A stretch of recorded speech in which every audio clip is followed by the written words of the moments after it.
Price? For this car? The salesman's laugh echoed through the bright luxury showroom, loud enough for every staff member nearby to hear. A few heads turned. Smirks appeared. Someone in the back snorted. The black couple standing in front of the gleaming silver Bentley Continental GT didn't say a word at first. The husband, Marcus, simply rested his hand on the polished hood, admiring the curves, the engineering, the presence of machine. His wife, Alana, stood quietly beside him, her expression warm but calm, her eyes roaming the interior through the side window. They looked simple, not poor, just ordinary. Marcus wore a fitted plain navy t-shirt, jeans, and worn brown shoes that had softened with years of walking. His beard was neatly trimmed, but there was nothing flashy about him. No watch, no jewelry, no design or anything. Alana wore light blue scrubs, the kind nurses wore, along with a tiny silver necklace and a natural puff of curls pulled back with a headband. No makeup, no designer purse, no luxury brand screaming for attention. To the staff, they looked like a couple that wandered into the wrong building. The salesman, a tall white man with perfect hair and an expensive-looking suit that fit a little too smugly on his frame, crossed his arms. His name tag read Mason, but the arrogance in his stance spoke louder than his name. "You two want to know the price," he repeated, chuckling. "Are you sure? Because, well..." He gestured at Marcus's outfit and then at Alana's scrubs. Bentley clients usually don't walk in dress for grocery shopping. A few salespeople near the lounge burst into muffled laughter. One whispered to another, "Bro thinks he's buying a Honda Civic." Another replied, "Nah, fam, they're probably here for pictures." Marcus didn't react. He didn't flinch. He didn't even blink. He simply placed his other hand on Alana's shoulder gently, keeping her calm, even though she wasn't the one losing composure. He was. Alana gave a small, polite smile. "We'd just like the price, that's all." Mason exhaled dramatically, as if they were wasting his precious time. "This Bentley is not for browsing. Maybe check the pre-owned lot down the street. They have some great deals. In your range." Another laugh exploded behind him, but Marcus finally lifted his gaze and met Mason's smirk with a steady, quiet look. A look that didn't threaten, but held power. A look Mason didn't understand. "I asked a simple question," Marcus said softly. "What's the price?" Mason shrugged. $290,000. Not including taxes, warranty, or any of the add-ons you definitely can't afford. The laughter behind him grew louder. One salesman, sitting on the hood of a Porsche Macan like it was a bench, muttered, "Why do they always do this? Walk and dress like they came from Walmart and ask for a Bentley." Another one chimed in, "Probably here to get TikTok content. Manifesting your dream car, right?" Alana's jaw tightened just slightly, the first hint of irritation she'd shown, not at their words, but at their childish laughter. Still, she kept her composure, her hand slipping into Marcus's. He gave a gentle squeeze. Mason leaned closer, lowering his voice as if trying to be helpful. "Look, no offense, but cars like this aren't for everyone. Trust me, the payments alone would crush you." Marcus inhaled deeply once, slow, controlled. Then he asked, in a calm voice that made Mason falter, "Do you talk to everyone like this?" Mason blinked. "Only when it's obvious they're browsing outside their pay grade." Alana took a small step forward. "Sir, we just want to know if this model comes in the glacier white trim. We saw it online." Mason tilted his head, amused. "You saw it online? Aw, that's cute." The smirks in the showroom widened. Marcus's eyes narrowed, only a fraction, but he stayed silent. Mason walked around to the driver's side, exaggerating his movements like a performer. "Look, you two seem nice. So let me give you some advice. Don't waste your time. And don't waste mine. This car is out of your league." Alana pressed her lips together, breathing slowly through her nose. Marcus finally spoke again, voice low but steady. "Is this how you treat customers, or just the ones who look like us?" Silence. A sudden stiffness in the air. One of the saleswomen near the desk, a Latina woman with a slick ponytail, suddenly looked uncomfortable. She wasn't laughing anymore. But Mason? He doubled down. "Oh, don't play that card with me," he said loudly, enough for everyone to hear. "Race has nothing to do with it. Your outfits tell me everything I need to know." "That's enough," the saleswoman murmured behind him. But Mason waved her off. Marcus stepped forward, now inches from Mason, not aggressive but towering, calm, composed, powerful. "You don't know us," he said softly, "and you don't know what we can afford." Mason smirked. "Well, you didn't walk in with a briefcase, a banker, a wire transfer confirmation, or even an appointment. That tells me everything." Alana rolled her eyes. "People with money don't always show it." "Sure," Mason scoffed. "And I'm the King of England." More snickers. More humiliation. More disrespect. Marcus looked around the room. Every mocking face, every smirk, every person judging him because he didn't look like wealth. Then he checked his watch. 5 minutes, he said quietly. Mason blinked. 5 minutes or what? Marcus simply repeated, 5 minutes. A few salespeople exchanged confused glances. One whispered, maybe his wife wanted to get his credit card. Another chuckled, or his EBT card. Alana's jaw tightened again, but still, she stayed poised. Mason leaned on the Bentley door. Well, while you're waiting for whatever, maybe stand over there. You're blocking real clients from seeing the car. Marcus didn't move. His stare didn't break. He didn't raise his voice, but the firmness in his silence made even the ponytail saleswoman step back. Mason tried again. I'm serious, man. Step away from the Bentley. We don't want fingerprints all over it. Alana muttered under her breath. He's unbelievable. Marcus placed a calming hand on her back. It's okay, he said softly. But his eyes never left Mason. The tension thickened. Even the people who had been laughing started sensing something strange. Something in Marcus's aura shifted. Not anger, not hostility, but controlled authority none of them could name. Mason snorted. You're still here? Who exactly are you waiting for? Marcus checked his watch again. 1 minute. 1 minute for what? Mason said impatiently. An imaginary banker? No, Marcus said calmly. For her. Alana raised an eyebrow. Her. Before she could finish the question, the showroom doors slid open. Every head turned. A woman in a fitted charcoal gray pantsuit walked in with a stride so sharp it sliced attention in half. Her heels clicked with purpose. Her presence demanded attention before she even spoke. Her hair was in a sleek bun, her diamond earrings subtle but expensive. A thin gold watch glimmered on her wrist. Her gaze was sharp, focused, and instantly intimidating to anyone who didn't know how to stand under pressure. This was a woman used to commanding rooms and commanding people. Mason's expression changed immediately, posture straightening, breath tightening. One salesman whispered, Wait, isn't that? Another whispered back, No way. Why would she be here? The woman stopped walking the moment she saw Marcus and Alana. Her stern face melted into a soft smile. Baby, she said warmly, walking straight toward Alana. The entire showroom froze. Baby? Baby. She leaned in and hugged Alana tightly. Then she kissed Marcus on the cheek. Mason's face drained of color. The staff who were laughing earlier now stared, eyes wide, mouth slightly open. The woman stepped back, her expression shifting back into her CEO mode. Marcus gave her a nod. Right on time. She nodded back. Emergency meeting ended early. What happened? Marcus didn't need to answer, because the woman's eyes shifted, slow, sharp, deadly, to Mason. He swallowed hard. She read the room in 3 seconds. The Bentley, the posture, the smirks, the uncomfortable ponytail saleswoman, the whispers dying in frozen throats. Alana stepped forward and squeezed the woman's hand. And that was the moment Mason realized something was very, very wrong. Because this woman was not just any professional, not a banker, not a lawyer, not a manager. She was someone every employee in that showroom recognized. She was Alana Johnson, Chief Executive Officer, Johnson Luxury Auto Group, the parent company that owned this Bentley dealership and 15 more across the state.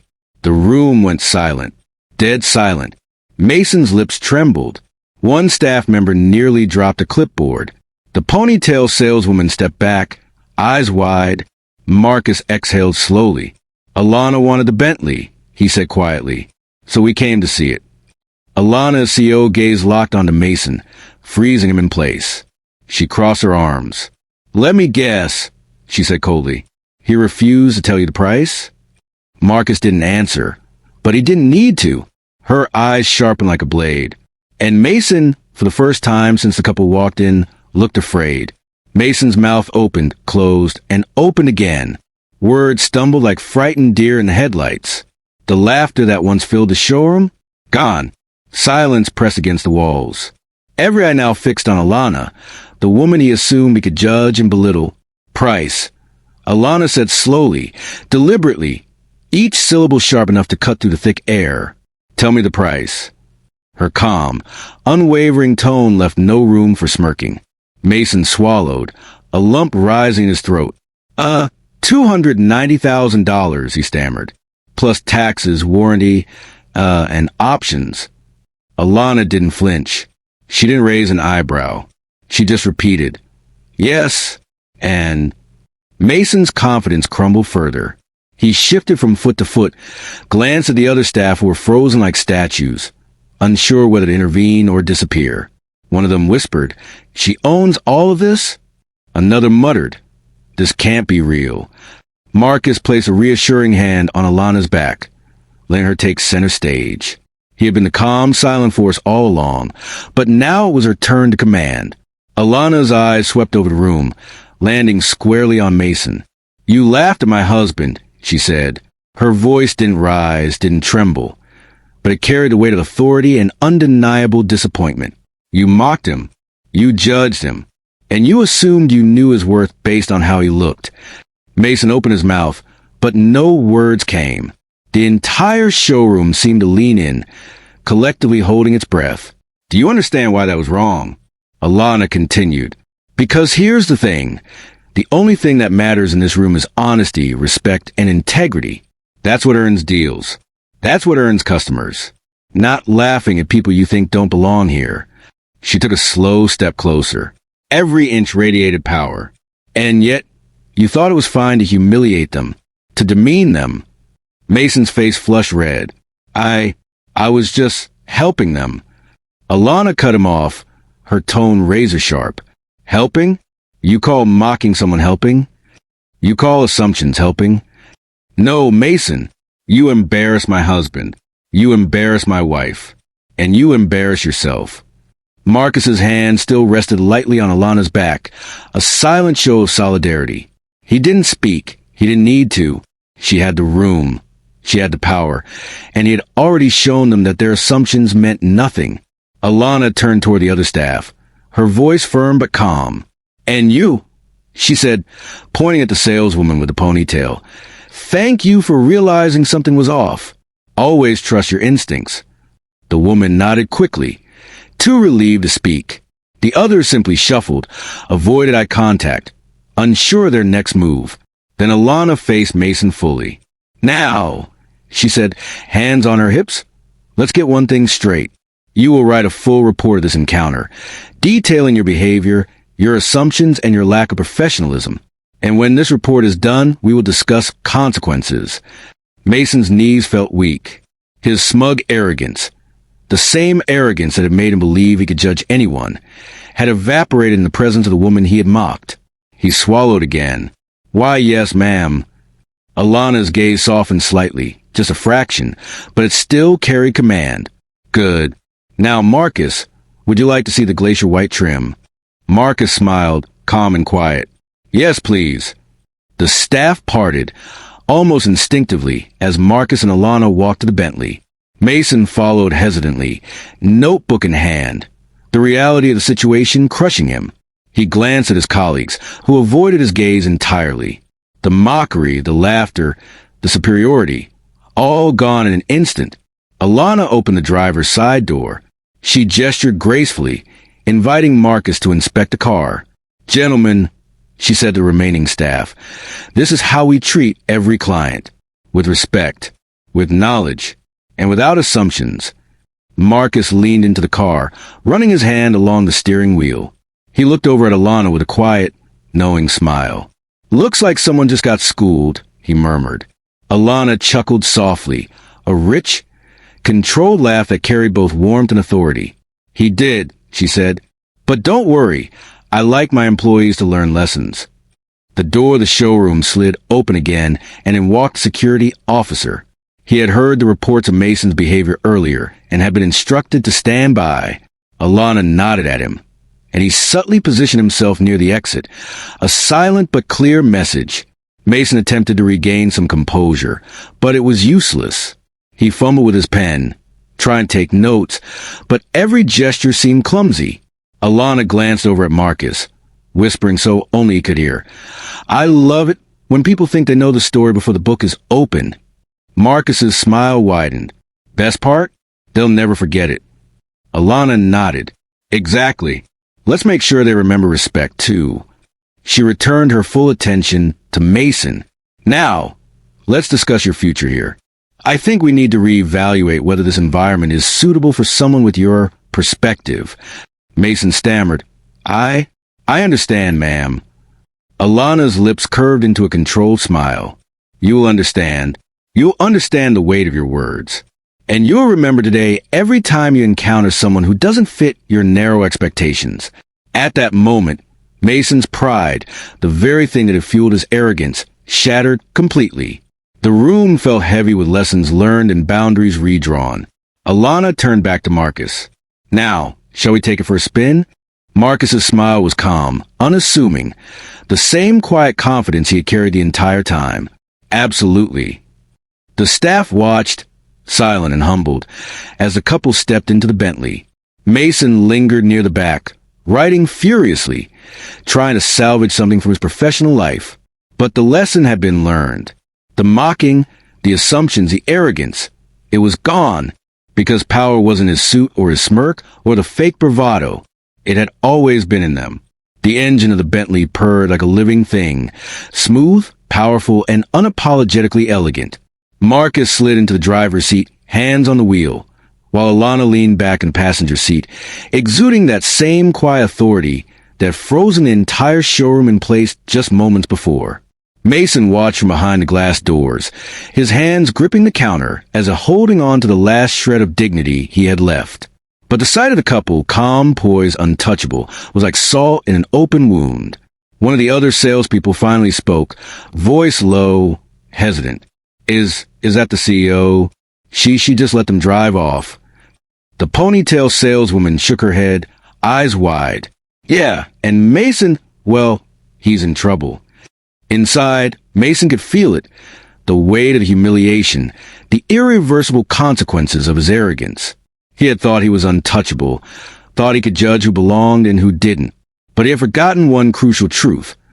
Authority and real power were earned, not assumed. Alana turned the key, and the Bentley roared to life, the sound commanding and luxurious. She glanced at Marcus, a private smile shared between them.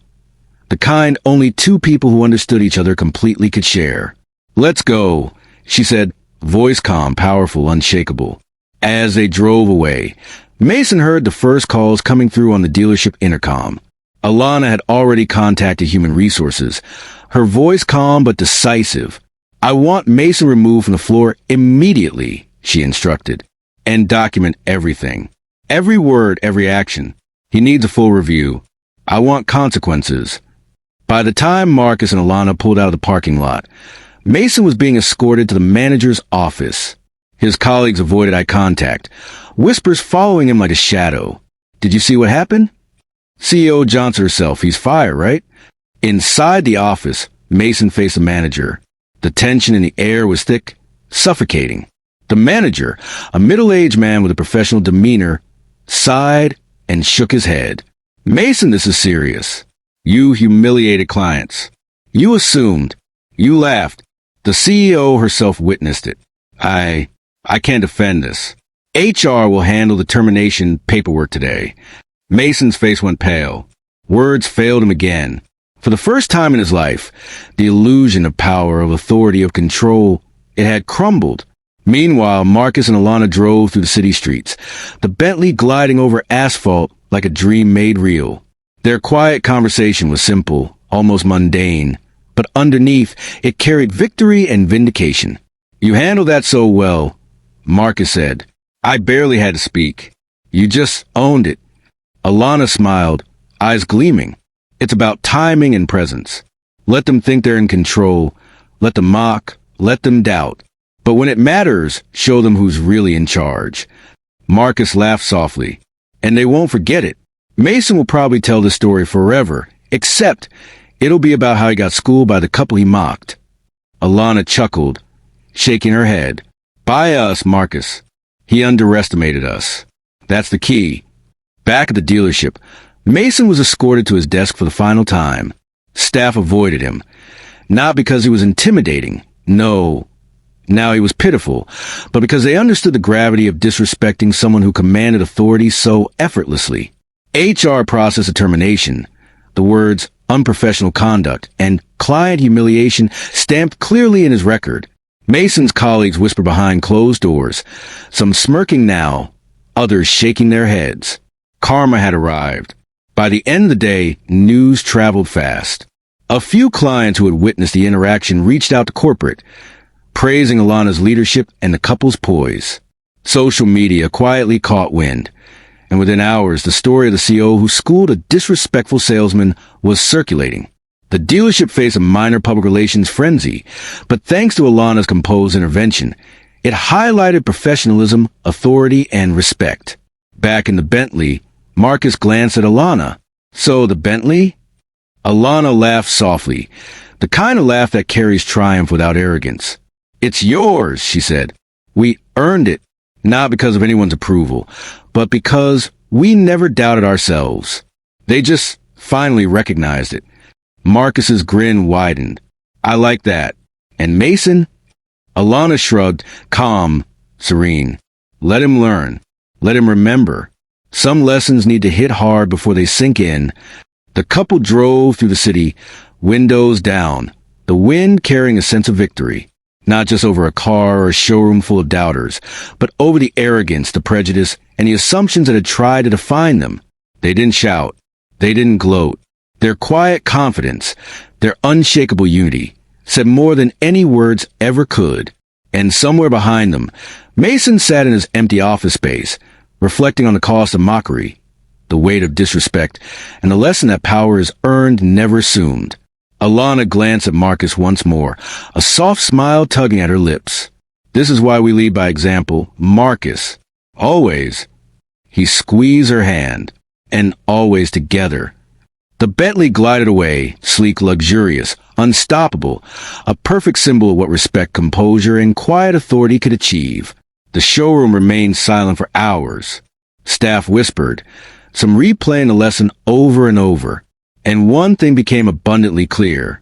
You never underestimate someone because of how they look. You never mock what you don't understand. And karma always arrives. As the sun dipped behind the skyline, Marcus and Alana disappeared from view, leaving behind a lesson Mason, and everyone who witnessed it would never forget. Subscribe to Residential Stories.